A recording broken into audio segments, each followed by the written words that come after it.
So you want to be a professional illustrator, and I'm not talking about just picking up the occasional freelance gig. I'm talking about actually making a full-time living with your art. The big question is, how do you know when you're ready? So today I'm going to give you 7 signs that mean you're not just dreaming, but that you're actually ready to make the leap.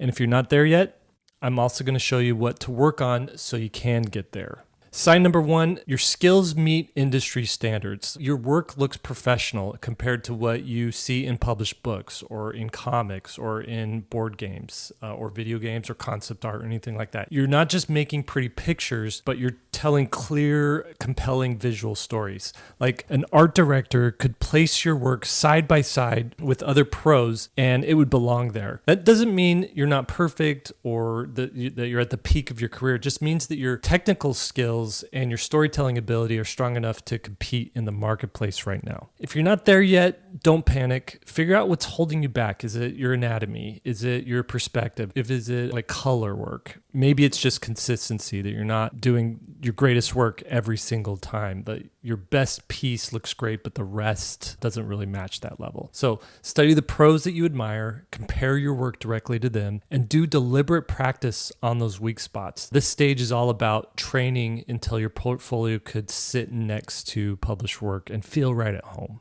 Sign number 2, you found your voice and brand. Your portfolio should feel cohesive. People could look at a piece and say, that is yours. Clients and fans, they want something recognizable. They don't want a grab bag of random styles. Having a defined voice tells the world that you're serious, that you know who you are as an artist, and that you're ready to bring that unique flavor to projects. An art director wants to look at it and say, I know just the artist that would be perfect for this. Now, if you're still experimenting and your portfolio feels all over the place, narrow your focus. Pick one lane, whether it's children's books, comics, fantasy art, sci-fi, whatever excites you the most, and build a body of polished work that really feels right at home in that lane. You could still experiment all you want in your sketchbook, but keep your public-facing work unified. Think of it like a band releasing an album. It needs to sound cohesive and like it comes from that band and not like 12 completely different music styles on every track. Okay, now, if you're realizing your skills or your portfolio aren't quite there yet, that's exactly why we built SVS Learn. It's where professional illustrators teach the craft, they teach the business, and everything in between. So if you want to get industry ready and you need help finding what to work on next and finding your voice, check out svslearn.com.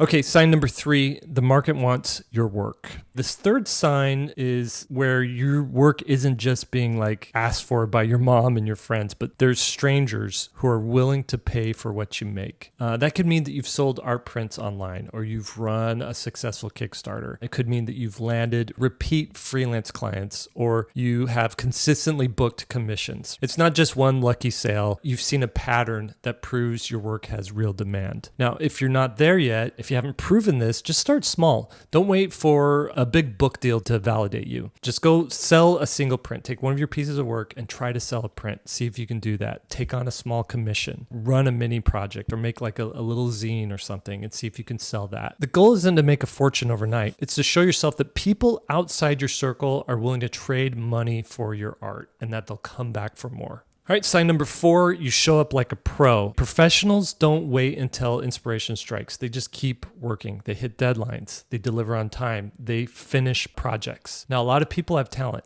but what separates the hobbyist from the professional is reliability. Clients need to know that they can trust you to get the job done every single time. Now, if you're not there yet, if you're still struggling with consistency, build that muscle. Set small deadlines that you can actually hit. Commit to finishing one polished piece every week. Or you could make a short zine or a 5-page comic and just see it all the way through. Don't just quit halfway through, but make it, finish it, and then do it again. Repeat it. The point is to practice finishing. Every time you complete something, you're training yourself to think and act like a professional. Okay, sign number 5, you understand the business side. You know how to drive traffic to your art. You know how to price your work. You know how to land gigs. You know how to talk to clients, write invoices. You know how to promote yourself. You don't have to have like an MBA, but you treat your art like a career, not just a hobby. You realize that being a pro isn't just about drawing, it's about running a small creative business. Now, if you're not there yet and business feels overwhelming, just start small.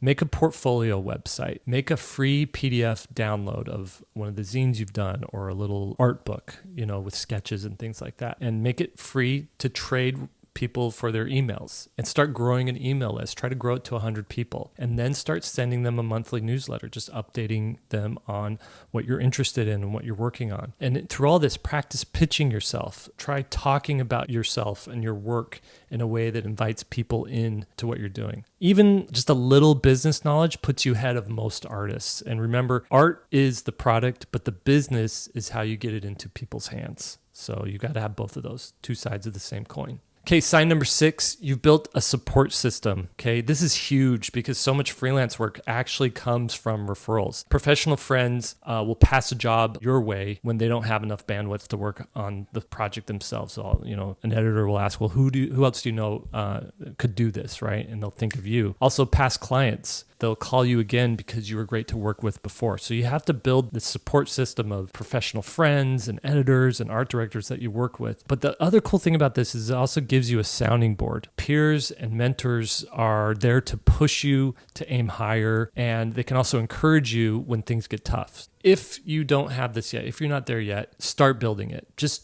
do something like join a critique group, attend a convention or a trade show, and introduce yourself. Get used to talking to people. Get involved in online communities. SVS is a great place for you to learn and find a nice, warm, and inviting community of people. And the truth is, with all of this, opportunities often come from relationships, not job boards. So build those connections now, and you'll be planting seeds for future work. Okay, sign number 7 and the last sign, your gut and your circumstances say that it's time. You've prepared financially. Maybe you have a few months of savings, maybe a partner with a stable income. And even though you're nervous, you're more excited than afraid. You've got this feeling and you're like, yeah, it's time. Okay, if you're feeling that, at some point you just have to trust that gut, that feeling in your gut. Now, if everything else is in place and you feel that itch, that is often the clearest sign that you're ready to take the leap. Now, if you don't feel that way yet, don't rush it. Start building a runway. Save 3 to 6 months of expenses. Test your freelance pipeline part-time. You just work on it part-time, evenings, weekends, things like that. And then work on strengthening your support system. So that way, when you do make the jump, you're landing on solid ground. Now, if you see yourself in 5 or 6 of these, you're closer than you think. If you hit all 7, gosh, what are you doing here?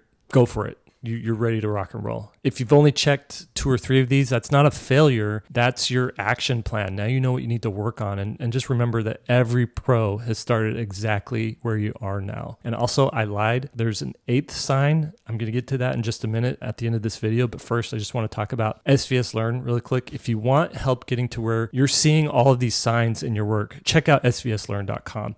You're going to find a guided curriculum so you know exactly what to work on next, one right after the other. Every course builds into the next one, so you're never lost. You're also going to get feedback from pros. I'm there giving feedback. Lee White, Sam Cotterill, these professional artists that we've curated are there to help you, and they're very generous, and they're just great people. And also, we have a community of artists who are all climbing the same mountain with you, and it's sometimes so helpful to just see somebody who's one step ahead or one step behind. You can help them, they can help you. So join us and let's do this together. Let's get you going so you can become a professional. All right, that bonus 8th sign, here it is. You can handle the truth about the profession.